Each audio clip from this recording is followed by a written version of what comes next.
Alright, hello everyone.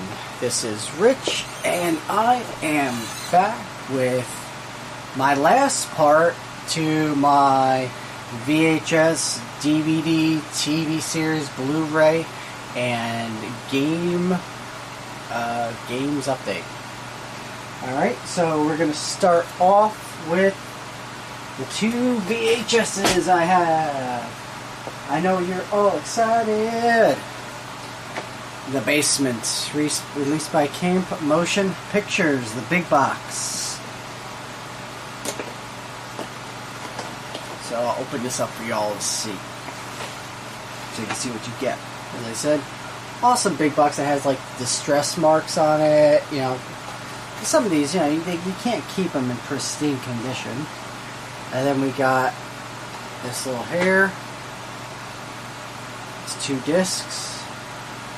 And essentially the Basement, if you haven't seen it, is like a bunch of little stories like Tales from the Crypt type thing. And also on the it's not bad. The movies aren't bad. It's real fun. It reminds me of like Creepshow 2, like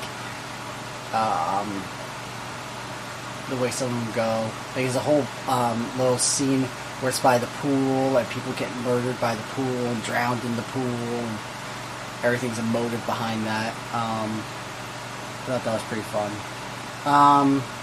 But then, you also have other movies, like you have Video Violence 2, Cannibal Campout, and then another movie that the same guys who released The Basement have, which I forget who made Video Violence offhand.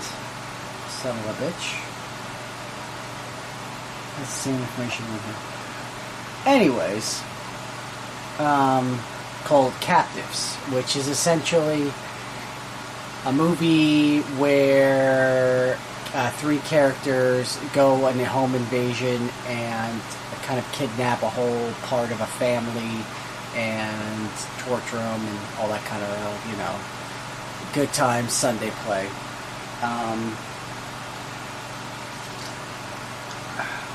So, I mean, this is really fun. I paid $25 for it when it first came out, so I don't know how much, if it's still the same price or more or less.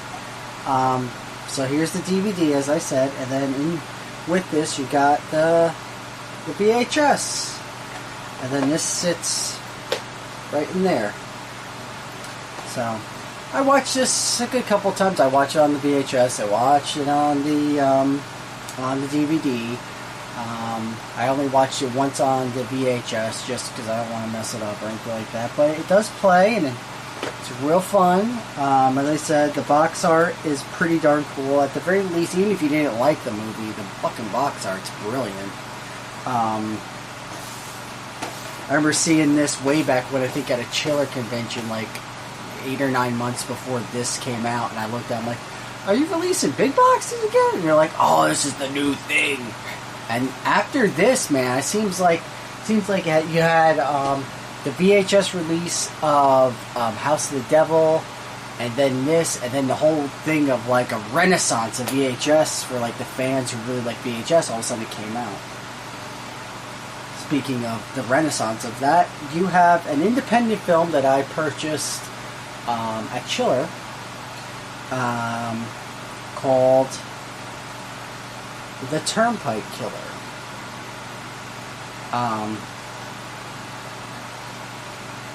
One of 30 copies that were made for Chiller. This, like the other one, is a VHS DVD combo because you see the big box version of it. And this actually has the original concept art for the top, which is like almost like semi, Frank Frazetta inspired, it seems like. So with this you have the DVD, which is pretty cool. And if you look, it says the Turnpike Killer Edition. And There's some nudity right here, but there's some, it's got some serious biz on there. And then you have the VHS, which is a heavy VHS. Not as heavy as some of them used to be. And then you got little sticker for the Turnpike Killer. And then you have a little mini poster that came with it, which is pretty darn cool. I'm not going to put this up in my room just because I don't want to mess it up unless I get a frame for it. So, Turnpike Killer, and it's signed by, I can never say her name, Ruby LaRocca, right here. She's in this movie. Now, I'll tell you my qualms about this, and I'll tell you how good this company, New York Horror Film Production, is. Got this. Literally watched the DVD the day I bought it. And about 20 certain minutes in, it started getting really, really pixelated. It started skipping entire, scenes. All of a sudden, it went from 20 minutes in to, 30 minutes in. 80 minutes in. I'm like, alright, well, what's that about? So I email one of the actual Turnpike fan Facebook place. I'm like, can I speak to somebody about this? Literally, hours later, some dude gets on. He's like, I do apologize. Give me your address, and we'll get it all sorted. So, about, give or take 10 business days from that date, because it takes time, I got a new one of the Turnpike Killer. This one plays perfectly. This is the official version. It's not saying it's a chiller on or anything like that. And it has all the same features. It has the documentary on this film, and a shorter film by the son of the director. It's a horror movie, a werewolf film called Devil Moon. So yeah, they were cool enough to send me an actual working copy of their film that's not VHS. So that tells me that this company really, really wants to keep their fans and is putting in the effort to get their product out there and have positive feedback with it. The actual movie itself is a slasher movie. It's almost like a shaky cam type movie, but it's its own entity. For the most part, it's not like a person always holding the camera. It feels like, as I said, in part it feels like that, in part it feels like regular movie. And essentially it's about a guy, kind of maniac slash August Underground kind of a thing, going around murdering women and torturing people and all kinds of good stuff. Keeps a harem of ladies in a kind of a kill area that he murders and tortures, and makes them watch terrible things like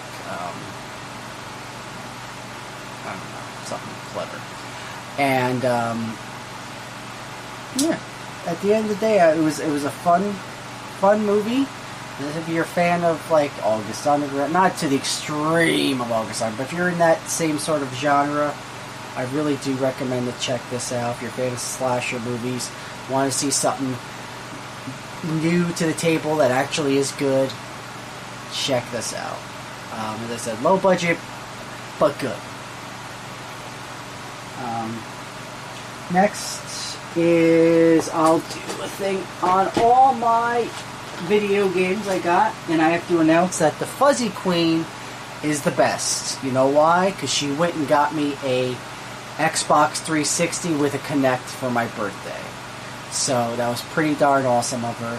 And then because of that, the people who arrived at my party got me a bunch of Xbox 360 games for me to have a taste of next generation console, because literally the last one I've owned, I did have a PlayStation 1 for a while, but before that it was the 16-bit. So the last real game system I played was like Sega Genesis. So I do have the Wii too, but I don't play it as much as I use it for Netflix. So I'm going to do my Wii games and then 360. So first one is from the Fuzzy Queen, Back to the Future, the video game. This is essentially the PC version of the Telltales, but put onto the Wii. And it's a good continuation of the Doc Brown Back to the Future verse, since, you know, the movie's never going to be made or anything of that sort. So they took it and they made a game about it. You know, it's a choose your own destiny type thing with it. Fun. Very fun. Yeah. I don't got anything to say about that anymore. From my friend Jose Pond, he got me this a while ago. Big Christmas. Indiana Jones, Lego Indiana Jones 2. A little harder than the first Indiana Jones, but it's still alright. I think for Christmas from the Fuzzy Queen, Lego Harry Potter. Didn't beat it all yet. I probably will get this on the 360 to play the rest of it. But it is fun. Very fun, these Harry Potters. So that's all the Wii's. Next is Duke Nukem Forever. I am a fan of 90s PC games all the way, all day long. I played Duke Nukem back when it was on PC with Doom and Quake and Blood and all those first-person beat-em-up gore games that, you know, wanted to get the sensors on it. But this is okay. But man, the tech that goes with it is poo. Because, say if you die, you have to wait for a loading screen that should not take this long with this game to bring you back. That's my one pet peeve. It pisses me off to know it should be like almost instant.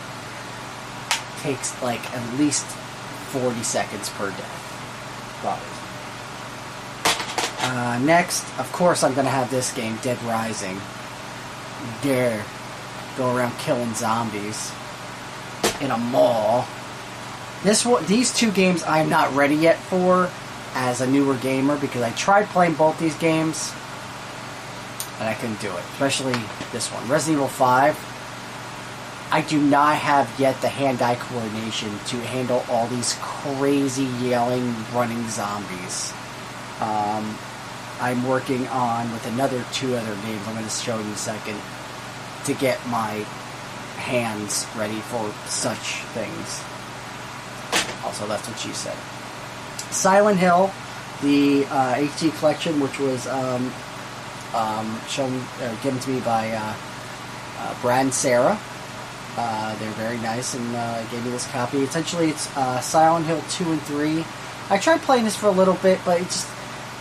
I don't know, I wanted to have like a game that wasn't more story-based and more just shoot-em-up based. So I'm going to come back to this, it's just not right this second.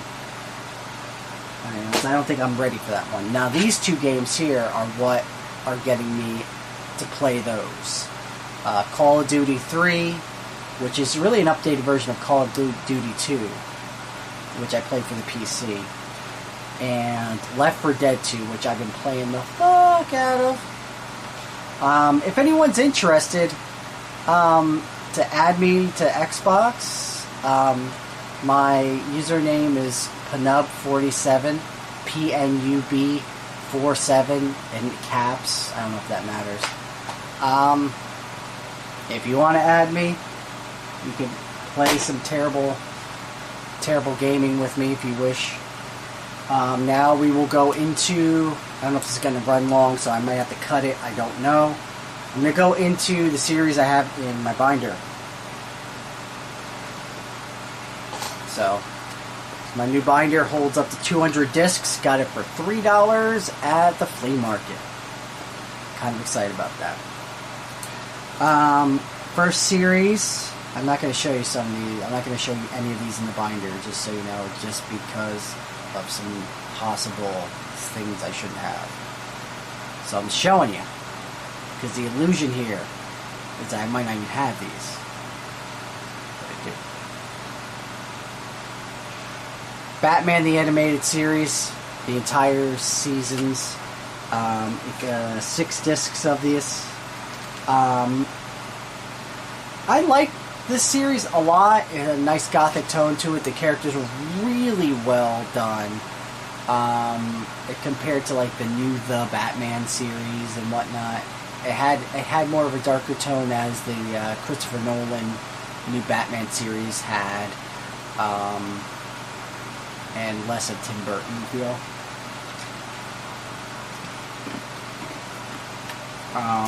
Next one is My Secret Identity, which had was named Jerry O'Connell, very young, right off of not being fat anymore from Stand By Me, going into a series where he plays a kid who has a scientist friend next door, a doctor that creates things for a living, and he gets shot with some gamma radiation that gives him superpowers like super strength, super speed, the ability to fly or levitate in some manner.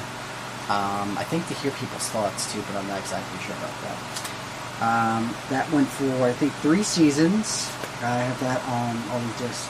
Now these ones I could show you because they don't matter because they're really not anything but like old I got like a dust particle in my eye. Old VHS. I have all these Doctor Who spin-offs. So I have the Auton spin-off, which is a good couple episodes, which I really don't remember a whole lot of, but it was like with the Autons, the characters from Doctor Who. The Strangers, which was essentially Colin Baker playing the Doctor, but not playing the Doctor, and solving problems like the Doctor, but not being the Doctor. And then the the AirZone solution, which has John Pertwee, Peter Davison, Colin Baker, and Sylvester McCoy, all together solving environmental problems in a sci-fi-ish type manner. Probe, it's another Doctor Who spin-off, which is, I believe, if I remember, it's like, it's kind of like Unit, but not. I also have 2 it says Doctor Who collections on here. Like here's Doctor Who Collection 2. Which I believe has like an actual like Unit spin-off episodes, like pilot episodes. So, yeah. Now, if you ever want this tournament of all those Doctor Who spin-offs, I believe it's still on Demonoid. It's like 15 megabytes, or 15 gigabytes. So you're going to have room and the ability to download it from there. The next one is Dinosaucers. And if you haven't seen Dinosaucers, you need to go see at least the theme to Dinosaucers because it's awesome. It's Dinosaucers!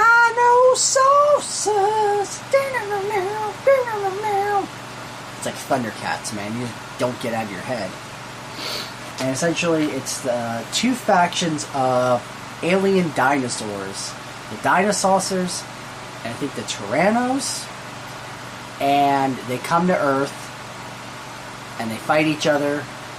Kind of like in like a Transformers type way, but more made of duty.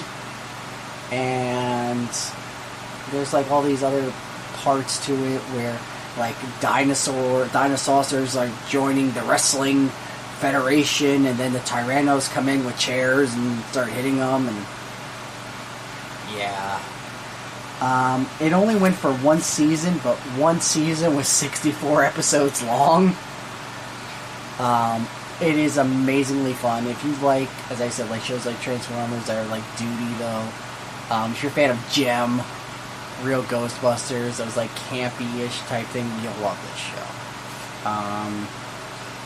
I got my friend Mike Strunk gave me all the seasons of Beavis and Butthead with the music videos attached to them because they can't do that. They just released the series without it because of all the rights issues. Bill and Ted's Live Action Adventures. 2 kids playing Bill and Ted, which are not Alex Winter and Keanu Reeves. Not George Carlin playing Rufus. Essentially doing things in time and space for six to 8 episodes that are made up of. If you could imagine a worse show than the cartoon show, then that's what you got. Alright. I got a lot of Rifftrax. I got Rifftrax Last Airbender, Rifftrax Paranormal Activity, Rifftrax Inception, Rifftrax of the Room, Rifftrax of Harry Potter, Order of Phoenix, Rifftrax Half-Blood Prince, Rifftrax of the Galaxy Adventure, or not, Invaders, Rifftrax of Twilight Eclipse, Rifftrax of Ghost House, Rifftrax of Warriors of the Wasteland, Rifftrax of Thor, and Rifftrax of Captain America. Mystery Science Theater, but Mystery Science Theater. I made these really cool things for my friends for Christmas. They're called the Retro Cartoon Christmas Compilation. Essentially what I did was, I had the idea of taking a bunch of Christmas shows and putting it on like, almost like making it poopier and putting it like in like a VHS type quality and adding in like old commercials and stuff and adding in like tracking type shit. And they really liked it. My girlfriend really loved it because each one's like 5 hours long. So I made it like almost like you had like it's the VHS you put in like 6 hours. You just had it play and the commercials, and it was really funny. It like had like a feel to it, like, you know, as a little kid. So yeah, I made 2 of those. I think I'm gonna keep going with those and keep on going with it. PsychoVille season 1 and 2, The Young Ones. Very good show. Season 1 and 2. Clone High, which I made a copy of, never watched. I know it's really good. Let's see. Freaks and Geeks, very good. Sarah Jane Season 5, the last season of Sarah Jane. Yeah. I'm gonna miss Sarah Jane. I don't know what to say about that. Elizabeth Slatington. I am a fan of hers. I have every episode of Doctor Who she's been, every episode of Sarah Jane. I even have Canine and Company somewhere. It's a very, very talented woman, man. It's safe to see that her life was so cut short to illness. Anyways, such a Debbie Downer I am. Well, that's it. I don't know if I had to cut this, but I don't know if it's part 6 or 7 or 12 by now. But I hope you enjoyed the last part of my DVD update. Or my DVD, VHS, games, movies, television, blah blah blah. I'm gonna try to do these as much as I can if I feel as if I have enough to do one. But what I'm gonna give you instead is I'm gonna start doing more reviews. There's an event, a Severed Cinema event, locally where I'm at. That's gonna have a bunch of movies that I am gonna get. And I think I'm gonna review one from a fine young lad that made a film recently. So we got that to look forward to. So Mr. Rich's Craptacular Reviews will soon be back. And yep, that is about it. So I will talk to you later there, internets. Have a good one.